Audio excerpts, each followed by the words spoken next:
Hey guys, welcome back to Shep's Movie Review.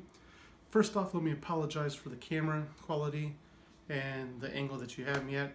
My primary camera has battery issues right now, which is why this video is coming out about a little bit late. So I'm stuck using my cell phone and the stand I have for that. But enough of that, on to the movie.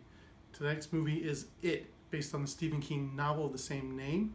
Also, I guess you could say reboot remake of the 1990s miniseries. For those that don't know, It is based in a small town in Maine called Deary, where the disappearance of kids is slightly higher, maybe a lot higher than normal for the United States. And this is all because of a demonic clown named Pennywise.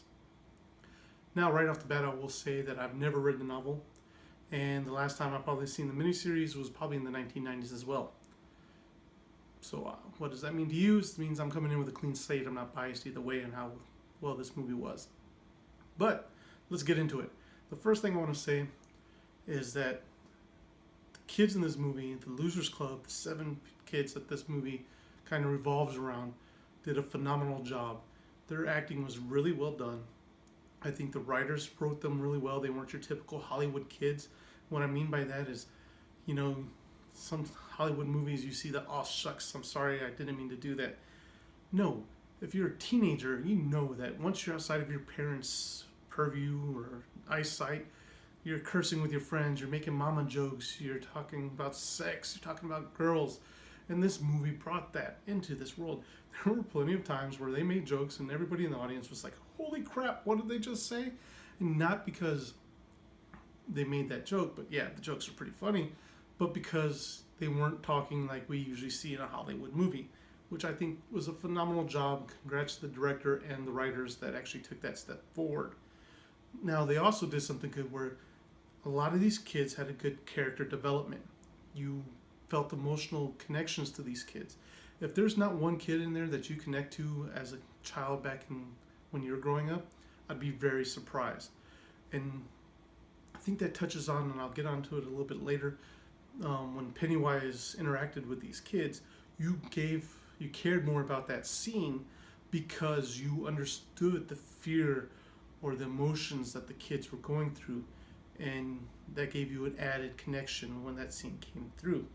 Now, there's also not just focus on Pennywise, they're building out the city, this little town I should say, and they have school bullies, which I think are psychotic and should have been arrested, or parents should have taken control of them, something, because I was bullied in high school. I think a lot of us were bullied in high school, and the level that these kids bullied went way above and beyond what what anybody, no matter what your age is, should go through.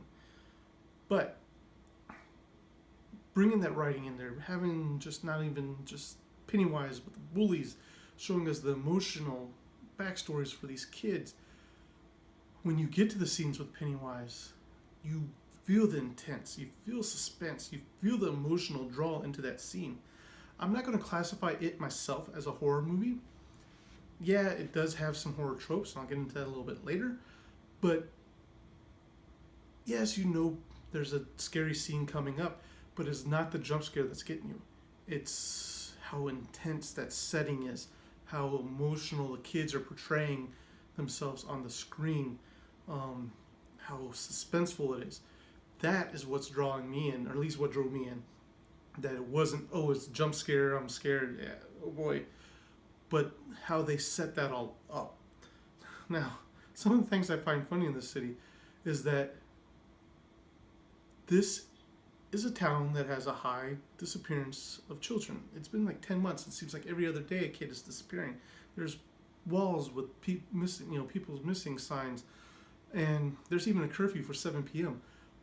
But there's really only one parent in this whole movie that gave a damn about their kid when they were going out anywhere. She was trying to protect her and protect him. The Billy's parents, who lost Georgie at the beginning of this movie, the dad's in it for like one scene, and then you like hardly ever see him again. And you're like, if you lost a kid 10 months ago, or however long it was, and you only have one kid left, if I was a parent, I know damn well I would be making sure my kid was safe at all times. I might be a little overprotective at that time too. But it just seemed like the parents in this place just did not give a crap about their kids. And then the simple fact that really one of the kids, because he was the new kid on the block and he didn't have a lot of friends and he was getting bullied, hid out in the library, seemed to find the connection between Pennywise and the disappearing kids within months. I know it's, it's supernatural connection, and the parents probably wouldn't have believed it either way. But the simple fact that this kid was able to find out that Pennywise, the dancing clown, was the connection between the disappearance of the kids, and that it was happening over time, just seemed like, okay, so why haven't any of the parents figured this out yet? No one notices that every 27 years or so that kids start disappearing. It's just a natural phenomenon in the city. It just gets you that the parents and the adults in this city just seem to be not there, or just don't give a care about the kids. They're like, okay, I've done it. I've grown up. I've survived Pennywise. Time to move on. Now, like I said, to me, I don't call this a horror movie due to the simple fact that the jump scares and all that stuff weren't there. There's a little bit of it, but there are horror tropes. The horror stereotypes in this movie are so blatant. Me and the guy next to me were laughing sometimes. They're splitting up. They're just doing the things you're not supposed to do in a horror movie. The Scream guys would have a field day dissecting what the kids in this movie did wrong. And that brings me to Pennywise. Pennywise was outstanding. I did love him. But I think there's a tale of two Pennywises in this movie. There's Pennywise in the beginning and then Pennywise in the middle to the end. Pennywise in the beginning, you see very little of him. He's luring you into a sewer. He's right around the corner. You see him pop up and then disappear.